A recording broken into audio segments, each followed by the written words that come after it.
তাহলে blog writing যেটা আমাদের থার্ড সেমে না সেকেন্ড সেমে আর ফোর্থ সেমে রয়েছে, বলেছিলাম প্যারাগ্রাফ অর ড্রাফটিং ইমেল অথবা ব্লগ রাইটিং। এবারে ব্লগ রাইটিংটা এমন একটা জিনিস যেটা কিন্তু তোমাদের সিলেবাসে যেহেতু আছে, আবার তোমরা কেরিয়ার গঠনেও তোমরা কিন্তু ব্লগ রাইটিংটা ব্যবহার করতে পারো। বর্তমানে এই ব্লগ রাইটিং লিখে মানে মানুষ লাখ লাখ টাকা ইনকাম করছে। এবারে ব্লগ রাইটিং কি সেটা আমরা আজকে জানবো।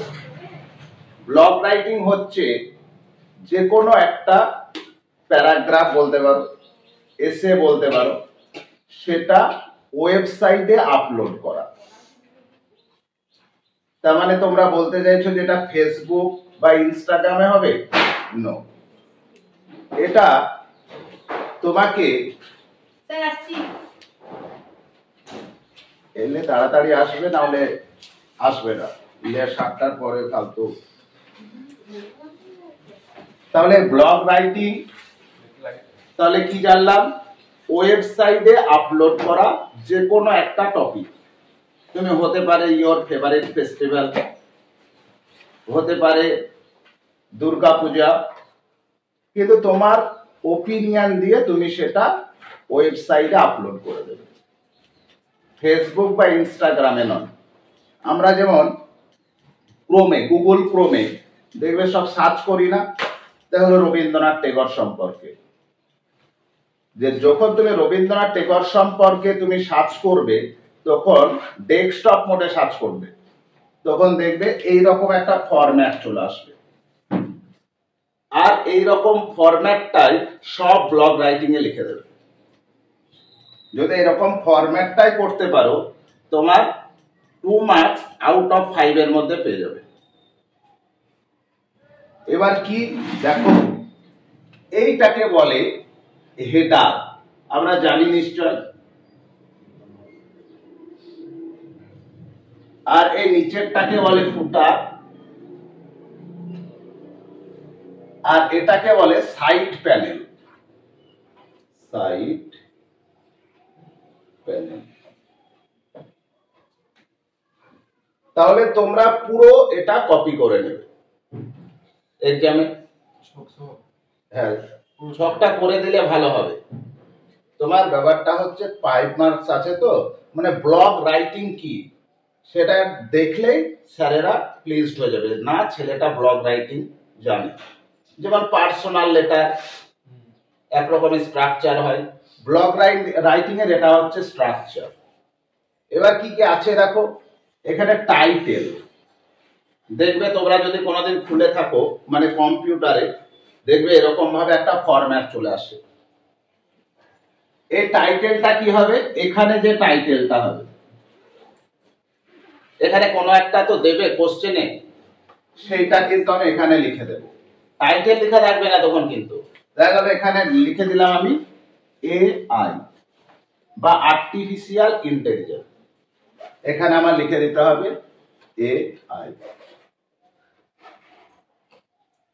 এটাকে কি বলে? মিনিমাইজ। এটাকে কি বলে? Maximise, maximise. আর এটাকে কি বলে? মানে ক্লোজ হয়ে যাবে পুরোটাই।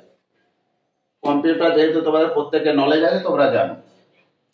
এখানে দেখবে অ্যারো দেওয়া থাকে দুটো, এটা প্রিভিয়াস পেজে যাওয়ার জন্য আর একটা নেক্সট পেজে যাওয়ার জন্য। এটা আর এখানে দেখবে মানে ইউআরএল এর নাম দেওয়া থাকে, তুমি যেটা সার্চ করেছো। এবার এটা হচ্ছে খুবই ফেমাস একটা ওয়েবসাইট, www.blogger.com হোম পেজ। এখানে দেখবে মাঝে মধ্যে হোম পেজও লেখা থাকে। প্রথমে তো হোম পেজ আসবে, দিয়ে তারপরে টাইটেল করলে। এবার দেখো এখানে রয়েছে আর্কিভ। আর্কিভ মানে হচ্ছে, এটা মানে হচ্ছে তুমি কোনো কিছু সংরক্ষণ করেছো কিনা। আমি খুললাম একটা এআই, এরকম অপশন চলে আসবে। যদি এইটাই ক্লিক করি আমি, তাহলে আমার হয়ে যাবে কি যে আমি অন্য কিছু আর লিখেছি কিনা বা আমার কিছু সেভ করা আছে কিনা এটা জানার জন্য। এটা রিপোর্ট, তুমি কি রিপোর্ট দিয়েছো। দেখা গেল আমি খুললাম, দেখা গেল কেউ একজন, দেখা গেল শান্তনু, দেখা গেল এআই সম্পর্কে আপলোড করে রেখেছে। কোনো কপি পেস্ট হবে না কিন্তু, মানে নিজের ওপিনিয়ন এখানে কিন্তু লিখতে হবে। এবার এখানে রিপোর্ট আমি দিয়ে দিলাম যে না শান্তনু তুমি দারুণ লিখেছো, পারফেক্ট, ক্যারি অন। আর এই জায়গায় অ্যাবিউজ, এবার সবাই তো তোমাকে কি হবে, ভালো বলবে না। সেই জায়গায় এবার তোমার দেখা গেল একটা রিমার্ক দিয়েছে, নেগেটিভ রিমার্ক, এই জায়গায় এটা দেওয়া যাবে। আর এই মিডিলে কি লিখবো আমি, প্রথমে টাইটেলটা তো লিখতে আমার অসুবিধা নেই, কোশ্চেনে দেওয়া থাকবে। আর মাঝে মধ্যে কোশ্চেনে যদি এটাও দিয়ে দেয়, মানে ওয়েবসাইটের নাম, তাহলে ওয়েবসাইটের নামটা আমরা দিয়ে দেবো।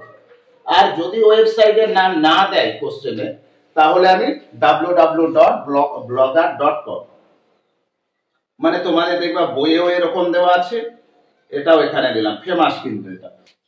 তারপরে তুমি তিনটে যে মেন বডি, এই মেন বডিতে প্রথমে ইন্ট্রোডাকশন দিয়ে দেবে এআই সম্পর্কে, তারপরে মেন বডি মানে দেখা গেল এআই কোন কোন জায়গায় ব্যবহার করা হয়, এই জায়গায় একটা কনক্লুশন। তুমি 75 থেকে 100 ওয়ার্ডস এর মধ্যে লিখে দেবে, 5 মার্কস যেহেতু আছে।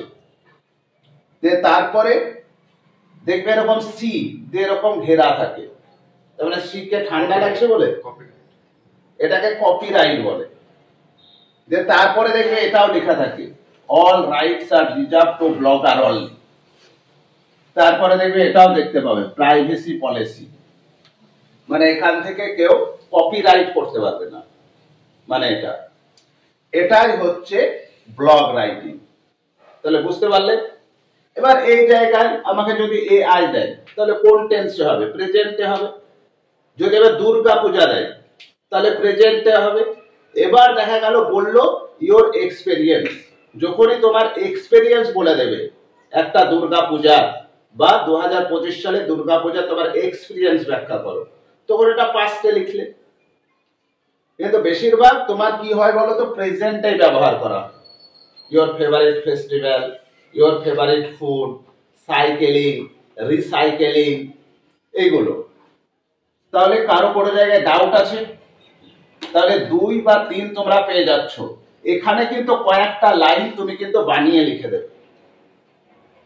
যেমন আমরা এসএ কিউ বা ব্রড যেভাবে লিখছিলাম, তাহলে তো আমাদের মোটামুটি ক্রিয়েটিভিটি চলে এসেছে।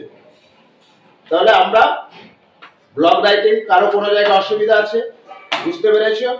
That's enough. নাও এটাই কপি করে নাও। তাহলে এবার দেখো, আমি আর্টিফিশিয়াল ইন্টেলিজেন্স সম্পর্কে কিছুটা লিখেছি, যতটুক নয় ততটুক লেখা হয়েছে। এখানে ডিটেলসে একেবারে লেখা দরকার নেই, কেননা 75 থেকে 100 ওয়ার্ডস, এর বেশি আমি যাব না।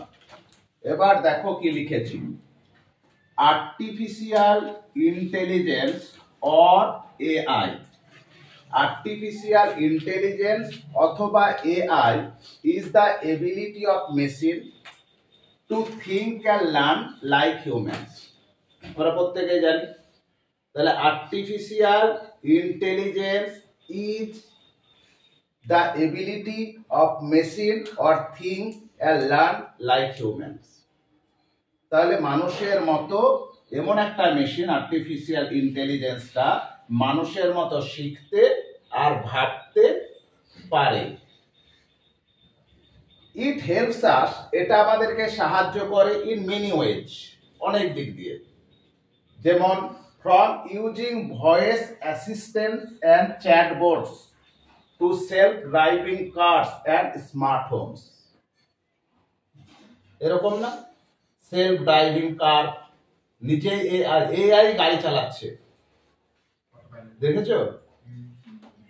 তারপরে স্মার্ট হোমস, বাড়ি বাড়ি ঘর এখানে স্মার্ট হয়ে যাচ্ছে, এই এআই কাজ করে দিচ্ছে। আর কয়েক বছর পরে মনে হয় বোটও লাগবে না। AI makes our work easier. AI আমাদের কাজগুলোকে সহজতর করে দিয়েছে, ফাস্টার, দ্রুততর করে দিয়েছে, এন্ড মোর অ্যাকিউরেট, আর আরো সঠিক করে দিয়েছে এআই। ডক্টরস ইউজ এআই, ডক্টরেরা এআই ব্যবহার করে টু ফাইট ডিজিজেস, মানে ব্যারাম, ডিজিজেস মানে কি ব্যারাম না, ব্যাধি, রোগ ব্যাধি, রোগ ব্যাধি, আরাম ব্যারাম তাই বলে না, মানে গ্রাম্য ভাষায়, টু ফাইন্ড ডিজিজেস, তাহলে রোগ নির্ণয় করতে এআই ব্যবহার করা হচ্ছে। টিচার, শিক্ষকেরা ইউজ ইট, এটা ব্যবহার করে ফর লার্নিং টুলস, মানে শেখার টুল হিসাবে এআই কে ব্যবহার করা হচ্ছে। যেগুলো অনেক কিছু জানি না ওগুলো এআই থেকে জেনে নিলাম। এন্ড বিজনেস ইউজ ইট, আর বিজনেস এটা ব্যবহার করে টু আন্ডারস্ট্যান্ড কাস্টমার, কাস্টমারদেরকে বোঝার জন্য, যে এর কাস্টমারদের এর মন কিভাবে বুঝবো। এআই কিন্তু সে শিক্ষাটাও দিয়ে দিচ্ছে। এবার যাই হোক, উই মাস্ট ইউজ এআই, আমাদের অবশ্যই এআই ব্যবহার করা দরকার কেয়ারফুলি, মানে যত্ন সহকারে, কিন্তু সো দ্যাট, যাতে করে ইট হেল্পস, এটা সাহায্য করে পিপল, লোকেদেরকে, and does not harm jobs or privacy, কারো কাজকে যেন হার্মস না করে, হার্ম মানে ক্ষতি করা, ক্ষতি না করে, আর প্রাইভেসিতে যেন ক্ষতি না করে। ইট ইউজ ওয়াইজলি, যদি এটা বুদ্ধিমানের সহিত ব্যবহার করা হয়, নির্বোধের মতো নয়। AI can make our future bright, তাহলে এআই করতে পারবে আমাদের ভবিষ্যৎকে bright, and create a world, এবং একটা বিশ্ব তৈরি করতে পারবে, where humans and machine works together, যেখানে মানুষ আর মেশিন একসঙ্গে কাজ করবে। That's called AI. তাহলে ব্লগ তাহলে যাই দেখে আমরা পারবো। তাহলে এখানে দেখো পুরো আমার প্রেজেন্ট টেন্স অ্যাপ্লাই করা আছে, কেননা এআই তো এর পরেও থাকবে, এর আছে, বর্তমানেও আছে, পাস্টে, পাস্ট, প্রেজেন্ট, ফিউচার, যেগুলো হ্যাবিচুয়াল ফ্যাক্ট হয় সেগুলোকে প্রেজেন্টে লিখতে হয়। ক্লিয়ার? কারো কোনো জায়গায় অসুবিধা আছে? তাহলে ব্লগে 5-5 ছবিটা দরকার ছিল তো।